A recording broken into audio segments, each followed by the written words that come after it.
Supergirl heals from the events of Season 3. Let's break down her journey in this week's episode. Hi, how are you? It's great to see you. I'm RazMansReality, here to alter your reality with another video on Supergirl Season 3. So if this is your first time here and film, TV, and comics is your passion, then hit that subscribe button and ring that bell notification icon so that you don't miss anything.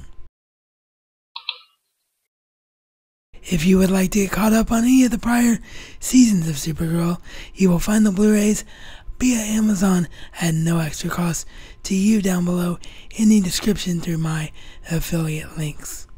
As the episode begins, we see Kara in a dream-like state, a heavenly-like environment. It turns out that she is dreaming of everyone she loves, as we see Mon-El here along with her hugging her mother, Allura Zor-El, this year being played by Erica Durance. So it's great to see another legacy actress return to the DC TV universe, as of course she was Lois Lane in Smallville. She awakens to the city under attack from Bloodsport as we see her stopping him dead in his tracks in this awesome moment. Despite gaining the victory over Bloodsport, Kara is not happy, and she feels as though she did not get the job done. This leads us to learn that everyone in her life is very concerned about her, as she's just become very distant and disconnected. We see her sister Alex desperately trying to get her to attempt a tasting for her upcoming wedding to Maggie, and Kara basically blowing her off, saying, "I will be there if I'm not busy." We are then introduced to Morgan Edge, a real estate developer who is trying to make a power play to control all the business consortiums in National City. He is clearly here to be a main antagonist this season, mainly for Lena Luthor, but I really love the actor who plays him. His name is escaping me at the moment, but the guy just does this slimy, underhanded weasel character so well. You may recognize him from Heroes as well as Colony on USA. We then get the reveal that Cat Grant is now the press secretary for President of Earth 38, of course played by Linda Carter, the original Wonder Woman. So kind of a nice thing to know where she's at, is obviously Callista Flockhart is no longer a regular on the show since the show was moved to Vancouver and she didn't want to make the move with the cast. So a really cool thing to see for her character, who is one of my favorites on the show. James then calls a staff meeting at Catco and asks everyone about where their progress is for the next issue, confronting Kara, who has not submitted an interview with Supergirl regarding the events of the ending of last season. So Kara is also neglecting her duties at Catco. Just afterwards, James and Kara are blindsided as they learn that Morgan Edge plans to buy out Catco. So here we see Kara visiting her good friend Lena Luthor and asking her to attempt to talk some sense into Morgan and prevent the sale from happening. We see Maggie reminding Alex that it's time for their tasting for the wedding, and Alex doesn't want to go. Maggie confronts her about this, and Alex pretends as though she has no idea what's really bothering her. Maggie says, "When you figure it out, let me know." Later on in the episode, and I'll go ahead and reveal it now, as it wasn't really essential to reveal in the correct order, it is revealed that she is struggling with a big wedding because her father cannot attend the wedding. So Maggie tells her to find her own family, as family doesn't have to be related to you by blood. We then learn that a rogue general has been, unbeknownst to the DEO, keeping a Daxamite ship in his possession. John, of course, is not happy about this at all and tells the general that he is going to inform the president of this breach of security straight away. James calls Kara via an emergency watch back to Catco and confronts her about her lack of turning in her article and informs her that everyone in her life is just really, really worried about her lack of basically doing anything in her life at the moment right now. Kara decides that she has had enough of this and tells James that she does have important things to do, but not as Kara Danvers, not at Catco, and proceeds to quit her job as a reporter. Meanwhile, we see Bloodsport enter the offices of Morgan Edge. As it turns out, Morgan Edge is complicit on the attacks on the city, proving that he is an even deeper villain than we originally were led to believe earlier on in the episode. It is now Alex's turn to confront Kara about her deepness in despair. Alex and Kara have a wonderfully acted argument full of emotion here that ends with Supergirl saying that Kara Danvers was a mistake and the person she's meant to be is Supergirl. A really heartbroken Alex turns to her and informs her that Kara Danvers is my favorite person.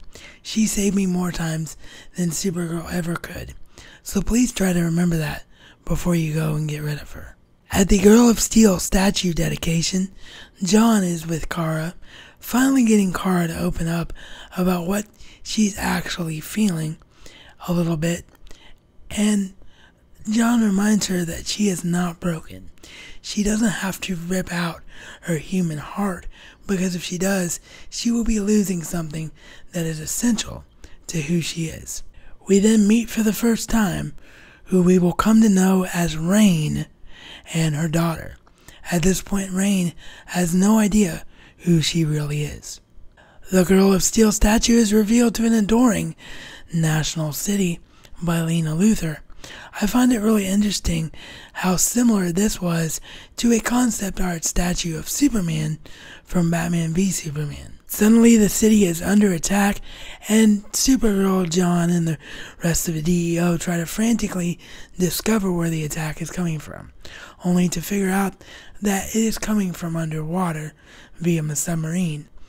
Rain's daughter gets trapped, and this is the first time we see her utilize her powers as she is bending steel here, still unaware of what is actually happening to her. As Supergirl attempts to stop the attack from the submarine, she begins to sink and nearly die as she cannot breathe underwater, and we see Mon-El in a dream state yell at her, "Wake up!"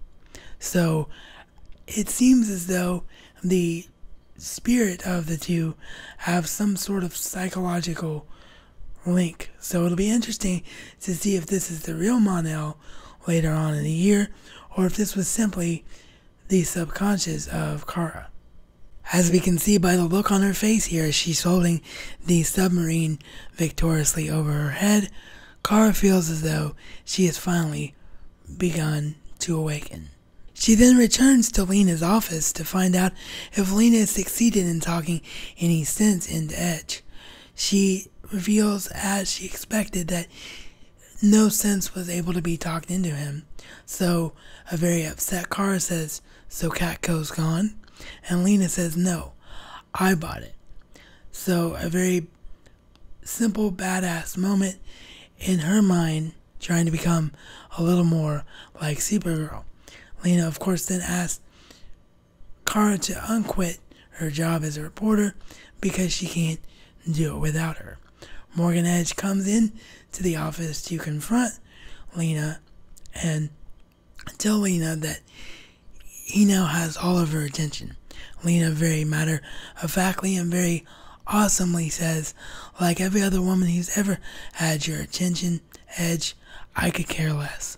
Supergirl then flies Edge away from the city, revealing that she has figured out that he was behind the attack, as his real estate is the only thing that could have benefited from this attack on the city. Edge says to Supergirl that she can't prove anything, and Supergirl says, "Not yet, but I see you, Edge, and you now have all of my attention. So really cool callback from just a moment ago. Alex is back at the DEO with John and reveals that she has figured out her moral emotional dilemma by asking her more than enough time in life father figure John Jones to actually be the one to walk her down the aisle. So really cool, nice, sweet moment here. And the episode comes to a conclusion with Kara and Dee coming full circle, returning to being once again Kara Danvers as she joins her friends and family for drinks.